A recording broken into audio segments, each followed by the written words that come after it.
Dear brothers and sisters, I welcome you all to hear and see this video message. In this video, I am going to explain social stigma about non-vegetarianism, that strangulating history of beef eating in India. Content for this video given in the description, you can go through and study. Indian vegetarianism is not veganism. It does not necessarily involve care for animals.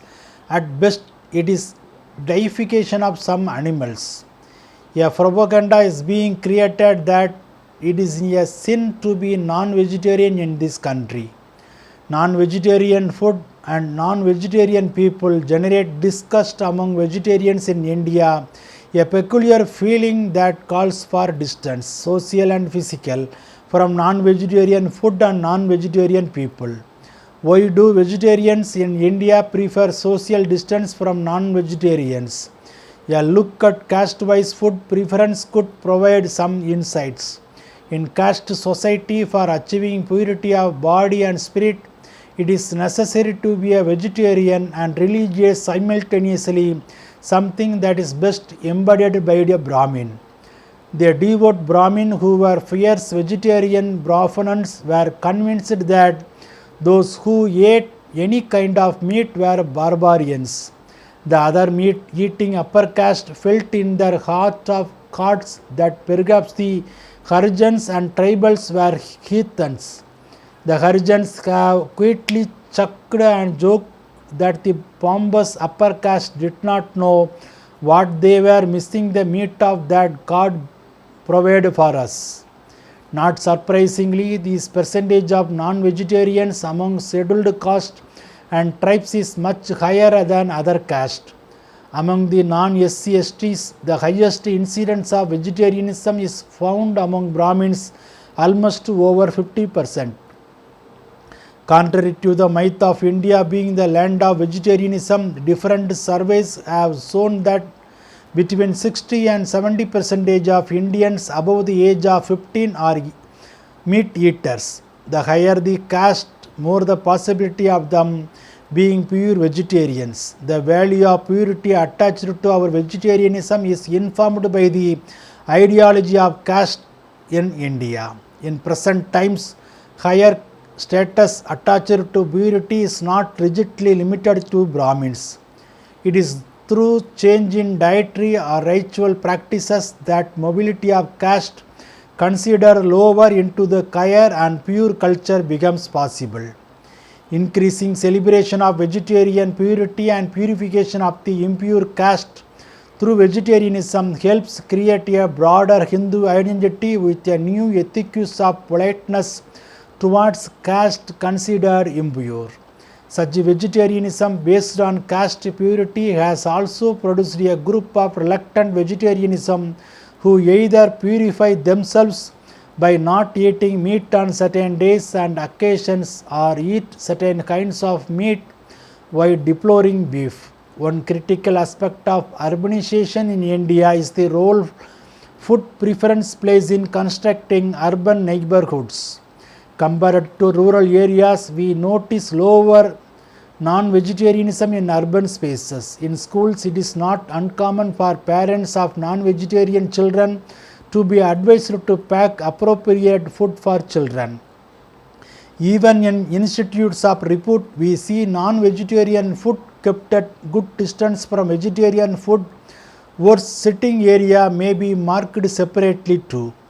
This tells us about a specific form of modernity where caste purity informs vegetarianism and the burden of diet purity is more on the woman. Generally, the BJP is seen as an upper caste party obsessed with vegetarianism and cow production. On the other hand, non-BJP parties have equally promoted the hegemony of vegetarianism.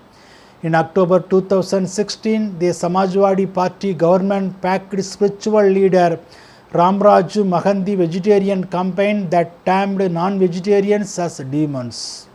While most SC and ST OPC are non-vegetarians, state governments find it difficult to even provide eggs in midday meal scheme for deprived children. Present day vegetarianism in India constitutes a form of moral power of the minority. Within Hindus, such power is forced on the non-vegetarian majority with their consent. The newer socio-cultural and spiritual practices that privilege vegetarian purity are a sign of progress into modern caste society, where the power of vegetarianism and associated purity travels across social groups and institutions without dissent. Like caste humans, not all animals carry equal sympathy, and cow takes the highest sacred form. How fragile must be the morals of the vegetarians if they feel threatened by very presence of eggs in schools. Gandhi improvised his vegetarianism through inflicting violence and control on himself.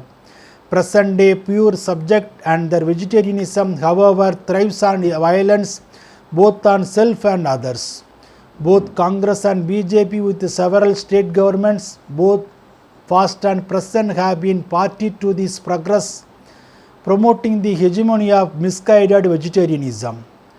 While one must respect the sentiment of those who worship the cow and regard her as their mother, to take offense to the objective idea of history just because the fact does not suit their political calculation is yet another sign of a society where liberal space is being strangulated by the practitioners of communal politics. Professor D.N. Jha, a historian from Delhi University, had been experiencing the nightmares of threat to life from anonymous scholars who were trying to prevail upon him not to go ahead with the publication of his well-researched work, Koli Cow, Beef in Indian Dietary Traditions. This book is work of serious scholarship based on authentic sources in tune with methods of scientific research in history. The book demonstrates that, contrary to the popular belief, even today a large number of Indians, the indigenous people in particular and many other communities in general, consume beef unmindful of the dictates of the Hindutva forces. Even before this book could get the stands, the Vishwa Hindu Parishad escorted his cadre to confiscate and burn copies. The BJP followed suit. One of its members, R.S. Rawat, wrote to the Union Home Ministry demanding not only a ban on the book but also the arrest and prosecution of its author and its publishers. Jha meticulously replied to Hindutva ideologists like that, if you want to ban my book, then you will have to ban the Vedas, Upanishads and Sutras and epics. Where will they stop? I have given evidence. If they have counter evidence, why don't they come forward with it? But they are so illiterate, they have not even heard of those texts, let alone read them. I have text and they go by blind faith, he says. History breaks the myth that Muslim rulers introduced beef eating into India. But much before the advent of Islam in India, beef had been associated with Indian dietary practices. Also, it is not at all deniable to call that dietary habits are a mark of community identity. The followers of Buddhism continued to eat flesh, including beef. Since Brahminism is the dominant religious tradition, Babur, the first Mughal emperor, in his will to his son Humayun, in deference to these notions, advised him to respect the cow and avoid cow slaughter. But with the construction of Hindutva ideology and politics in response to the rising Indian national movement, the demand for ban on cow slaughter came up. In post-independence India, RSS repeatedly raised this issue to build up a mass campaign, but without any response to its call until the 1980s. It is too well known that to recount that these Hindutva forces confer the status of mother to the cow. Currently 72 communities in Kerala, not all of them untouchables, prefer beef to the expensive mutton, and the Hindutva forces are trying to prevail upon them to stop the same. Despite the gradual rigidification of Brahminical cow as mother stance, large section of low caste continue to the practice of beef eating.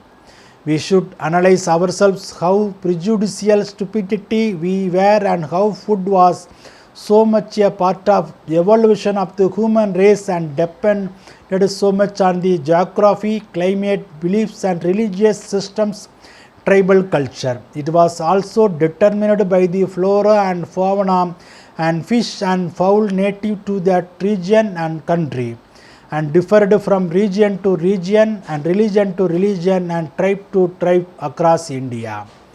Bible talks about our food habits freedom with regulation in Deuteronomy chapter 12 verse 20 to 25.